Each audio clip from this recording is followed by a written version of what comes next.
Welcome back to another video. How we doing today? Lots and lots to talk Yes, about as sir. always. Clocked Out Sports back at it again. What a wild, wild weekend. Snowstorm hitting the entire East Coast and America.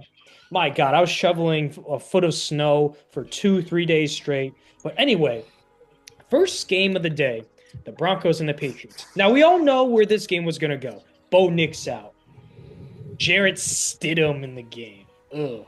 They called him the best backup in the league. Bullshit. That belongs to Bullshit. Marcus Mariota. Yeah, Stidham is straight cheeks. He is yeah. ass. I do not want to hear how good he is or Tom Brady vouch for him. None of that matters because he couldn't even convert a 4th and 1 to get 1 yard and to keep the chains moving. We all knew the Patriots were going to win that game. So anyway, Jay, let's just talk about it. Should the Broncos have gone for it on 4th and 1 with up 7 to go? Um, I think that it's more about making a statement than anything. So, personally, hey man, at the end of the day, I just feel like the Broncos were doomed as soon as that injury report came out on Bo Nix. Um, just to give Stidham a little grace and understanding. The guy hasn't played all year. He could potentially be okay as a backup, if he, isn't thrown in like in the middle of everything. Just in against one of the hardest teams they've played. It was just really bad timing for them. But I'm just gonna say this: New England definitely won by being exactly who they've been all season long. Situationally sharp, defensively just a monster, nasty, ruthless on third down.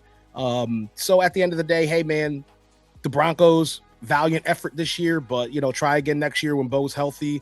Stidham just couldn't do it. All right, all right. And the Broncos have fired. Well, actually, let's talk about more about that later. But Joey, have you been impressed by Drake May's playoff performances this year? He only threw for 86 yards. Granted, it wasn't a snowstorm, but still, 86 yards in the AFC Championship game. He got the dub, but have you been impressed by Drake May so far in the playoffs? I haven't because they also had turnovers against the Chargers too, and that Chargers defense is also really good. But he wins the game, 86 yards. I don't really think it's that impressive. But hey, they're in the Super Bowl. My team's not, so Okay, maybe that impressive, that impressive. Now, if Jalen Hurts were to have that stat line, we'd I be wouldn't be fucking impressed with having Jalen Hurts either. So we would be having a conniption about how he's the most mid quarterback in the league. I'm not gonna say he's mid, but like he's definitely like not. He's not. I don't think he's playoff ready right now. I think he's still a little too early. I think they're a year too early. The Yeah, Patriots. I think they're a year too early. yeah. Wow. Okay, okay. We're going to talk about the Super Bowl preview as well, but let's go to, in my opinion, this was the Super Bowl of the year. Rams and the Seahawks. My God. Juggernaut offense going against a juggernaut defense. They're going score, stop, score, stop, score, stop. It was unbelievable. I was at the edge of my seat eating popcorn the whole way through. Even despite the Xavier Smith fucking buffoon. What a buffoon. What Just an let it idiot, go. right? What are you doing? He almost Yeah, lost them you the can't do game. that, bro. Yeah, you can't do that, Game. man. He almost lost them the game. And if I will guarantee you one thing, if they lost that game, he Well, would they be did. all. They did lose. The Oh Reds yeah, did wait. lose. Oh yeah, yeah, Yeah, yeah. that was No, no, the no. that was the no, that was the rough from the passer or whatever it was, or No, I was talking about the taunting penalty Oh, Tyreek on Woolen. on oh for Tyreek For Woolen. Yeah, Seattle, yeah, yeah, for yeah, Seattle, yeah, yeah, yeah. yeah. That's what I was thinking. I'm sorry, I was just kind of, but that was crazy. What an idiot! What a bonehead. He almost lost them the game. Oh, Crazy shit. bro, he was like an all pro or something in his first year. He's like a 6'4" corner. Then he's talking shit to the Rams. What a dumbass, bro. Yeah, Just dummy. talk shit to your fans and your sideline, bro. Yeah, He, but he but definitely the Xavier Smith stuff. He was a dumbass for that too. That was so dumb. Um, this man slips and tries to catch the ball. Like, what are you doing? Just let it go. Like, roll to yeah, the side. yeah. What a Stupid. dumbass. Stupid, stupid. But anyway, I feel bad for Matt Stafford. I was pulling for the Rams. He might retire. Stafford might call it a career. I think Stafford's my MVP this year. And who knows? Like, do they bring back Devontae Adams? Do they bring back all these rookies that they have on rookie contracts? Because they're all Byron Young, Kobe Turner, Puka are all up for extensions. You know Puka's gonna get the bag because he turns out to be the best receiver in the league. He's gonna want a bag. Like, we're talking 30 plus million a year at least. You know So what's crazy? The crazy part is that we did discuss previously, hey, if Stafford does retire, and you got to think that Josh isn't really happy where he is, Josh Allen, could it be a possibility that he makes the move to LA? I mean, the only thing I see in the way is they have to pay Puka, and I don't know if you could pay both those guys, but I mean, it's a conversation. Fuck it, you trade. If I'm the Rams, I'm trading the 2 firsts you have right now, another first next year. You trade Kobe Turner, who's up for an extension, and you trade one more player or a second to go get Josh Allen at the very least, because that's a big haul. Smart. Josh Allen, Haley Steinfeld are both from California. They got California ties, so why not just make the trip home? Obviously, we don't want to see that. But as a pure football fan, that'd be fucking sick. Yeah, that'd be sad. It'd be sad for the rest of the league, especially us in the NFC. Put Josh Allen, you put Josh Allen with Devontae and Puka, it's wraps for everybody. The last thing I want to see is us in a divisional against a Josh Allen led. Maybe not. I mean, he's struggling in the divisional. Maybe you do want to see that. But I mean, he's struggling by himself. That's the thing. And I mean, all in all, listen, man. But let me go back to Matt Stafford for just a second before we move on. MVP. I was pulling for him too, and then halfway through, I'm watching the game. I'm like, dude, I'm gonna say this: if Josh Allen can get back to if Matt Stafford can get back to the Super Bowl, and he can win it, we could be having a conversation about Matt Stafford really, really being on the top 5, possibly top 2, 3 in the league. I'm serious, even better than Josh Allen. I wouldn't say Pat Mahomes, but definitely better than Josh Allen. Just add to your point, I would say top 10 quarterbacks of all time, maybe top 5 too. Go ahead, Joey. No, I saw a video earlier where people are already crowning Sam Darnold to be a top 10 quarterback. So I'm like, well, let me ask this. Let me just ask. I know the eye rolls, the head shakes. Let me just ask: if Sam Darnold wins, I think the Seahawks are going to win the Super Bowl. They're going to win, though. They're going to win. What if Sam Darnold slings it and wins Super Bowl MVP too? So here's the thing: because there have been quarterbacks who have won a Super Bowl and not been top 10 stature afterwards. You're right. Joe Flacco, Joe Flacco. Nick Foles obviously wasn't a top 10 quarterback after he won his, and he got the MVP in the Super Bowl. So he's got. I'm not saying win it consistently, but he's got to perform well after winning in order to be considered in that top 10 category. So here's why I'll challenge that point. I don't know, because the only thing is, the argument can be made that he's been playing consistently all year. He's already shown that he can put together a really good regular season and a really good postseason. So if he goes out, he slings it around, he wins Super Bowl MVP, he's throwing for 350, then I think that, hey, we should have that conversation of putting him at least a top 10, top 5. That's very steep. But as you know, given my history with my team, I hold to a very high regard quarterbacks that can win the Super Bowl. Period. I think it's the main point of being in the NFL. So if he can go out there, win the Super Bowl, and perform while he's doing it, I don't see why we can't put him in the top 10, even though I fucking hate him. I can't stand the guy. But I appreciate you. I thought, Jay, you were going to turn back and say something else. Even if Sam Darnold did win, you wouldn't put him top 10 at least. I gotta keep the narrative consistent. Yeah. Put my own quarterback up there. I appreciate that, Jay. Some people, I won't name names, Manny, fuck you, is a hypocrite. He's a big hypocrite. You gotta get him on the show. No. You can duke it out with him. I won't be there. I'll mind my business. Bro, Joe, you don't know this guy. That will be primetime TV. That would primetime. I'll get so mad, bro. For some reason, he pushes my buttons in a way no one else can, bro. He's so annoying. Anyway, the Rams go for it on 4th and 4. 5 minutes left. Was that a good call by Sean McVay? In my opinion, it was. You put the ball in your MVP's hands to go make a play. The Seahawks just did a great job of covering Kyron. That was the first option. And they put 2 guys on Devontae and Puka. And then the only guy left to throw was whoever the fuck that guy was. I don't even know who he was. But was that a good call, Joey? See, I'm the old-fashioned kind of guy. I take the point. And if it's reasonable, you take the points when you can get them. That's just me. You got to take the points when you get them. You got to trust your defense because it is a really good defense. But Seattle's just a really good team all around, defensively and offensively. It's very hard to stop them. I think up until the Rams game, they didn't give up a single touchdown in the playoffs. And that's crazy. So, again, I would take the points and just hope that your defense can get a stop and get the win that way. Let me ask you guys this question. I know that the narrative, I hate to go back to my team and Jalen Hurts, but I know the narrative around Jalen Hurts is, oh, well, he has this monster squad around him, so he better be successful. Do we think there's a little bit of that with Sam Darnold as well, where he's just kind of being carried by the guys around him because they're so good? I think he's being carried by his defense, honestly. I think it's. I mean, he has amazing receivers. He's got JSN. Obviously, is really good. JSN's really good. Shahid's good, also. Good return really man. So yeah. But I think it's more their defense carry, because that defense is just swarming to the ball every time they like. It's nasty. It's a scary defense. It's looking like the Legion of Boom. That's the crazy part. Yeah, it is. Yeah. Let me answer you, Jay. I would say Sam Darnold's an important part of the piece, but I don't think he's the main actor. No. Like I say, he's a supporting actor. He's not the best player on their team. He does enough to win the games. Their defense and Mike McDaniel are the real stars, and then Sam Darnold does enough on offense to score points. Also, you got to think Klay Kubiak's a really smart offensive guy. He's going to get poached either this year or at the very least next year. So, I mean, obviously JSN has turned out to be a top 3 receiver in the league. My God, the top 5 receivers, I'm going to just name them: Puka, JSN, Jamar, Chase, Justin Jefferson, and the 5th guy, you can argue whoever that could be, right? Justin Jefferson's stock lowered to me this year. To me, Justin Jefferson's stock lowered immensely this year. But I will say that the big thing for Darnold is he's not turning the ball over.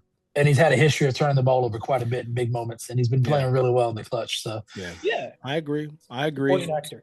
Okay. As much as we're not fans, well, I don't know if y'all are, but I'm not the biggest Sam Darnold guy. So I'm not a Sam Darnold guy, and we've said it. I've said it on Final Four and on here. Like, I've seen Sam Darnold fuck up and just choke way too many times to trust him.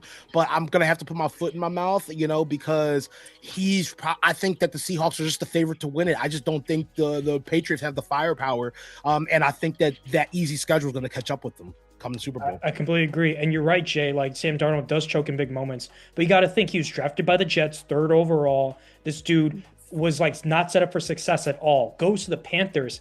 It's not like the Panthers are a world-class organization either. So he fails there, and he's just bouncing around, and everyone thinks he's a bust, and he's probably just a journeyman backup, and he turns into an MVP candidate last year with the Vikings, and now he's in the Super Bowl. You just got to love the story and the bounce back from him, the resiliency. Yeah. So that's what I love about Sam Darnold. Agreed.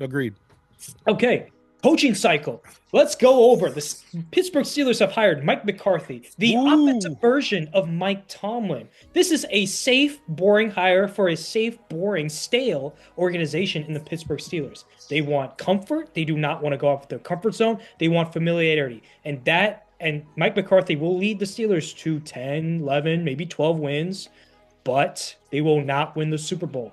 High floor for McCarthy, low ceiling for the Steelers. That's what Art Rooney likes. So, Jay, what do you make of the move?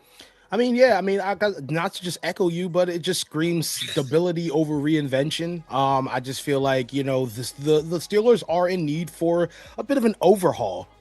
So I just feel like they're not trying to be trendy. They're not trying to pop off the page. They're just trying to be functional again, which safe pick is the best word for it. I think McCarthy brings that structure. You're aware of it, Joey, with the Cowboys. I mean, he did have them structurally sound for a minute.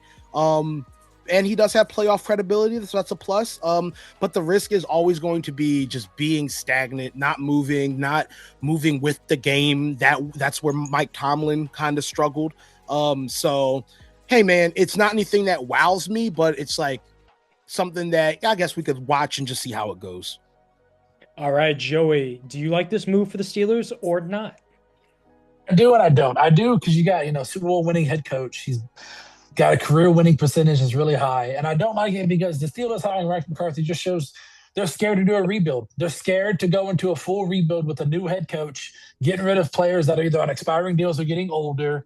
And again, like y'all said, they're not going to win nothing. Like, they're not going to win a Super Bowl with McCarthy. They'll probably finish 9-8, 10-7, make a playoff game, lose, and then he'll be safe because, they don't fire head coaches. So at the end of the day, I like it and I don't because I think they're just scared to rebuild. Yeah, it's also hard to fire a coach who got to the playoffs and won a game. You know, Right. it's like you know, okay, that's just enough to keep your job. You know what I mean? Exactly. Like, Yeah. I mean, he had 3 12-win seasons here in Dallas. He won a playoff game. Like, I mean, and then he kept his job. I don't think until his contract expired. McCarthy's not a horrible. He's not a horrible No, coach. he's not a but bad coach. Right. He's just not bad. horrible. He's bad at game managing and clock management. That's his 2 big things. He's a bad game managing coach. Yeah. That's all it is. McCarthy and McTomlin are good coaches, but they should go to a bad organization so they can just build the culture from there. Build it up. The Steelers Well, don't. Mike McCarthy's good at like developing quarterbacks. You know, he did it with did it. I mean, he worked with Joe Montana. He pulled up tape. He worked with Joe Montana back in Kansas City. He helped, mold Aaron Rodgers. He was there for, help develop Dak Prescott into the better quarterback than what he was. Like he's good at developing quarterbacks. So we'll see what he It sounds like. Oh shit! He could develop Will Howard. I mean, he helped develop Aaron Rodgers. It sounds like you said I'm sorry. I'm just hearing a few things. I'm hearing he should go to a place that's a horrible organization that needs to be built up. Might have a young quarterback who needs some coaching and to be built up. So I don't know. It might sound like you're talking about a little place over there in Cleveland, Ohio. Nobody wants to coach the Browns. That's why every candidate's literally withdrawing. Nobody wants to coach for the Browns. Let's pivot to the Browns really quick because Andrew Berry and Jimmy Haslam are asking coaching candidates to write essays and to give a presentation on why they should be the next head coach. Are you kidding me? It's the fucking Browns. They should be on their hands and knees begging these candidates to come to Cleveland. Who the fuck wants to live in Cleveland, bro? Who? Oh my God. I think one of the big talking points I saw is a lot of the new coaches don't want to have Jim Schwartz there as their DC, and the Browns don't want to get rid of him. So at this point, just make Jim Schwartz your head coach and just find a new DC that way. You don't need a DC if Jim Schwartz is there. He can't just run the defense. Well, you just need an OC. You still need the title of DC, even though they're not. You still need a title, but it's not a huge deal. But right. The Browns are just a joke of an organization asking for homework for these coaching candidates. Mike McDaniel pulled out. Brian Daboll pulled out. The best head coaching candidates pulled out, bro. Like the Browns should do a presentation as to why they should coach their team. That's what the Browns should be doing. Yeah. Like, the Browns should do the presentation for them. Yeah. But anyway, Jay, Shedur's your guy. We know that. Oh my God, here we go. I know we're talking. Hold on, real quick. Who should they really hire? Because all the good coaching candidates are getting hired left and right. Who's left out there that you like? I know we keep talking about this, but this is a new week. 3 head coaching jobs left. Clint Kubiak, is he going to the Browns? I could see that. I could see that. I mean, I don't know, man. Like Joey said, it's facts, dude. But I feel bad for anybody who is a dumpster fire, dude. Who fucking goes anywhere near the Browns. It's so bad. It's like that's where quarterbacks and players go to die. I'm surprised Myles Garrett stayed there as long as he did. He's paying him money. They're paying him a lot of money. That's why because he's their entire team. You know what I'm saying? It is what phenomenal player. He's a phenomenal player. He deserves the money for sure. Yeah, we'll just go with Clint Kubiak. You know what I'm saying? Because I don't freaking know, man. I wouldn't want to coach the Browns. You got Brian Flores out there if he wants to. I mean, he's got a sure thing in Minnesota. I doubt he leaves to go to Cleveland. I doubt it. You could probably go Kevin Patullo. Man, he's a dumpster fire. Put him in the dumpster fire organization. Take him. Matt Eberflus, let Eberflus go there too. He's a dumpster fire. I think Kevin Patullo was staying employed with the Eagles. So he's got a different job title or something. He got demoted or something. He got demoted. He's not leaving. That's Nick's buddy. He's not going nowhere. That's his best friend. Now they can't find a new OC. Just promote him back to OC for another year. You can't. Don't fuck with Nick Sirianni's friends, bro. They're the mafia. I'm serious. Not the mafia. It's a Godfather type shit. There's nobody that wants to coach for the Eagles as an OC. You've seen it. Everybody's taking jobs. Let's talk about that. So Mike McDaniel maybe took an interview, maybe not. I'm not going to confirm, but he took the OC job for the Chargers. Daboll had an interview, took the Chargers, Now, I have a theory. It's better weather in California. He's getting head coaching money from the Dolphins, so he can pick and choose whatever he likes. And Mike McDaniel thinks the Chargers OC job is better than the Eagles. Let's break that down. Jay, you probably will disagree. Joey, you might disagree. I'm going to give my theory. Let's just, besides quarterback, let's go tackles. Slater and Joe Alt. They're both younger than Lane Johnson and Mulata. Because Lane Johnson's on the back 9 of his career, which is what it is. So you get 2 younger elite tackles. Running backs, Hampton and Harris are younger than Saquon Barkley. Now, I love Saquon Barkley. He's elite. But Saquon does have a lot of mileage. That could play in a factor. Let's talk about tight ends. He's at the end of his career, I think. Let's talk about tight ends and receivers. Eagles have better weapons, receivers and tight ends. We can all agree on that. Yeah. But with the A.J. Brown drama, you don't know if you're Mike McDaniel that A.J. Brown will be on the team. So you might go into the Eagles locker room and say, damn, I get to work with A.J. Brown. Boom, gets traded right away. So the expectation of having A.J. Brown and then losing him, that's just a big, tough pill to swallow.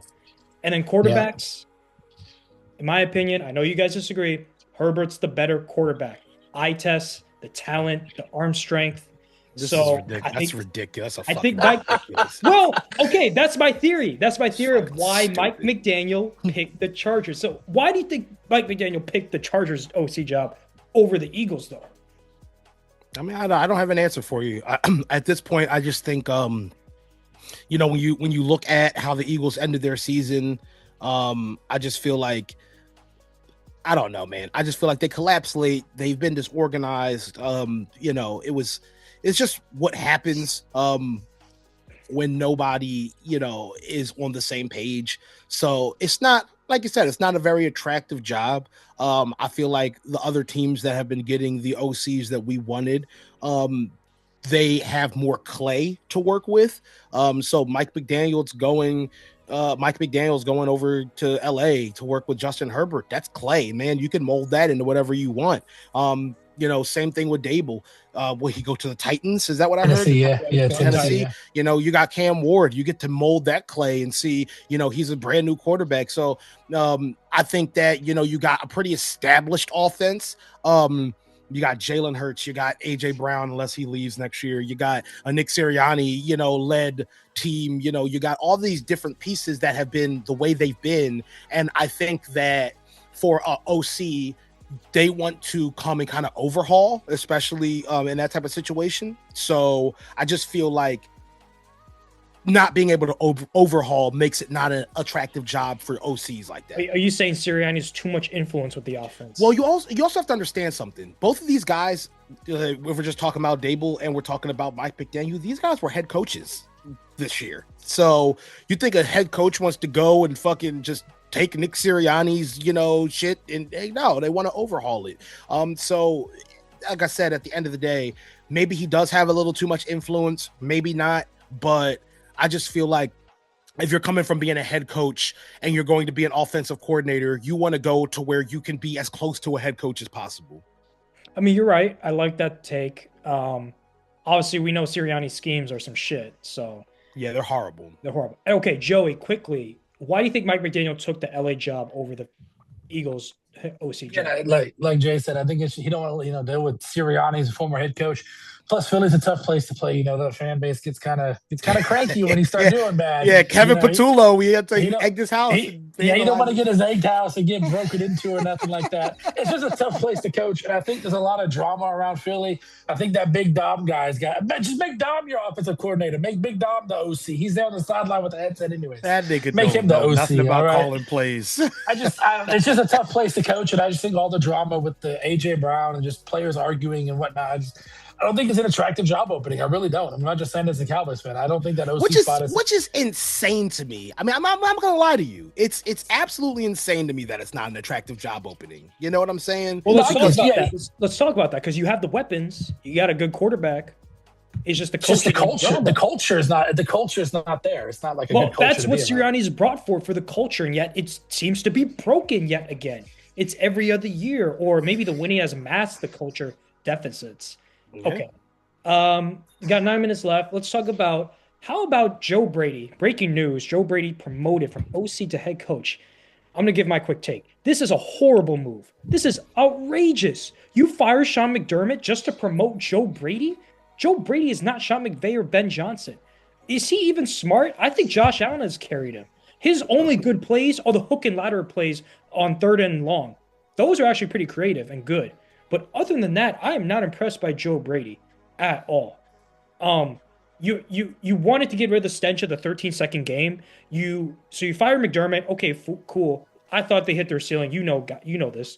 But Joe Brady, he doesn't exactly scream confidence or new blood or new anything innovative. He just screams stale, boring, safe, familiar. And if you want to succeed, you got to step out your comfort zone. That's what teachers always fucking tell us every single day in school. And yet the Bills and the Steelers are not doing that. So who should the Bills have hired, Jay, instead? Once again, it sucks because like I'm not like, when it comes to those questions, like, well, who should coach where? It's hard. I don't know. I could see a lot of different people coaching there. So if I was going to give you a list, I don't know. But what I will say about what's your take? What I will say about the move is it was definitely a continuity move. It wasn't ambitious. You know what? It was kind of giving Kevin Patullo a thing last year, to where, he got promoted to offensive coordinator. And now it's just one of those things where Brady knows the system and the quarterback, and that just kind of keeps the floor high. I don't think it's a great move because like the question is, can he raise the ceiling even more? And I think that's what Buffalo is missing. That's why Josh Allen can't succeed correctly. That's why every time they get that close and then they're knocked out. So, hey, look, Buffalo is betting that refinement, I guess, beats reinvention. Once again, like we were talking about Mike McCarthy, it's stability over reinvention. So if it happens, it works. They'll be geniuses. If it doesn't, they'll just look dumb again. I think Terry Pegula is one of the worst owners in history. That press conference, ripping Keon Coleman to shreds. And guess who was also on that coaching staff that drafted Keon Coleman? Joe Brady, an OC who probably vouched and wanted to draft Keon Coleman, if that is true. So, Joey, how bad is the situation in Buffalo? It's very bad. And there's another coach that got, that knows Josh Allen very well in the system. They could have hired Brian Daboll. Yeah, he was there with Josh Allen as well. They could have hired Daboll, but they chose Joe Brady. I get it. Like the Pittsburgh move, it was a safe hire because, like Jay said, he knows the system, he knows the quarterback, he knows how things work. But it's god awful hire. Buffalo might not make the playoffs next year or any year in the years in the future. Wow, what a take! That's a big take. I mean, holy with shit. Josh Allen. Oof. Well, here's the deal. Here's the deal, Z. And I'm just gonna, before we move on, I'm just gonna say this: if they don't make the playoffs next year, I think Josh Allen is the fuck out of there, and they're just going to be in rebuild mode. He needs to leave right now before the ship sinks. He's not. That's my early hot take. Bills miss the playoffs and don't win the division. That's my early hot take. Josh is gone then. He's gone. He's not taking it no more. Requests a trade, nuke the city of Buffalo. Because it's like we talk about outside of James Cook, they have nobody on offense. They have nobody. And James Cook can't do it alone. They're a two-headed dragon. They have receivers that would be glorified 3s and 4s on other teams. Yes, exactly. James Cook is good, but he still led the league in fumbles. Exactly. He's good, but like I was saying, Josh Allen and James Cook are a two-headed dragon. They work like this. Without one part, I think Josh Allen could be successful alone, but James Cook being successful, just him being, that's not happening. Not even Saquon can be successful with an 8-man box. Yeah, that's my hot take, right? You heard it here first. Hot take: Buffalo's out of the playoffs next year. Out of the playoffs, that's crazy. I will stamp mark this. Okay, Joey, Jesse Minter to the Ravens. My opinion, great hire, home run. I like that hire. It's a good hire. I like it. Good defensive mind, good young coach. They're paired with Lamar Jackson. I like it. Solid hire for the Ravens. Yeah. Okay. We all agree. I mean, they're doubling down on their identity. I mean, I think that's really what it comes down to. I mean, they fit Minter. He just fits their defensive DNA perfectly. Exactly. He's aggressive. He's versatile. He's matchup driven, and that's a big. That Ravens defense isn't bad. They just had a lot of injuries. That's all it was. Yeah, really. I think that's a great hire. I mean, I think you're going to see the Ravens back again in the playoff picture. Probably win the division, no doubt. Best coach in that division, in my easy opinion. Division to win. Yeah. Obviously. Oh, for sure.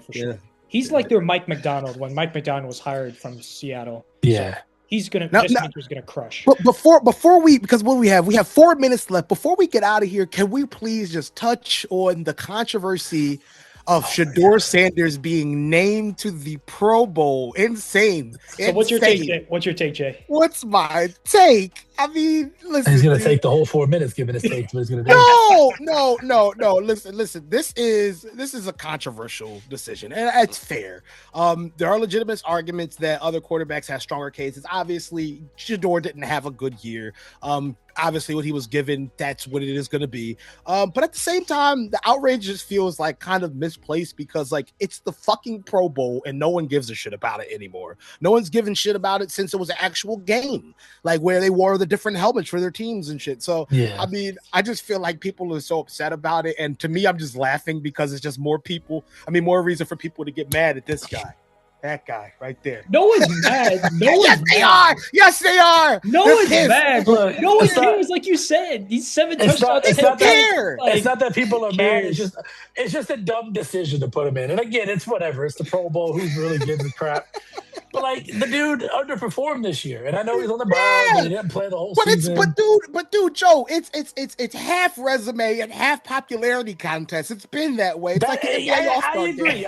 100%. Well, how come? Okay, let me. If it's half popular, how come CeeDee Lamb didn't make it? CeeDee Lamb's a popular receiver. CeeDee Lamb should have fucking made it, but guess what? Shador did. You wanna know why? Because he's legendary. That's why. Shador Sanders MVP 2026, y'all. Bro, the Browns are gonna make the playoffs one time with Shador. They're gonna have fucking retire his jersey in the Raptors. Yes, he's in the Hall of Fame. He's a Hall of Famer. First ballot, not even Bill Belichick. First ballot over Bill Belichick. Hey, while we're at it, let the Browns hire Deion Sanders as their head coach. Hell yeah. I love it, bro. I'm telling you. Dude, just imagine how the uproar if the Browns hires Deion Sanders as their head coach. Oh, my. The NFL is becoming the WWE before our eyes, bro. It's great. I love it. It's hilarious. I love it. I need to see a Ben Johnson, Matt LaFleur boxing match. Oh shit! Oh my god, dude, Ben Johnson. I think Ben Johnson would have wrecked him. Dude, I want to see it. I want to see an AJ Brown, Nick Sirianni boxing. Oh my god! Kill him.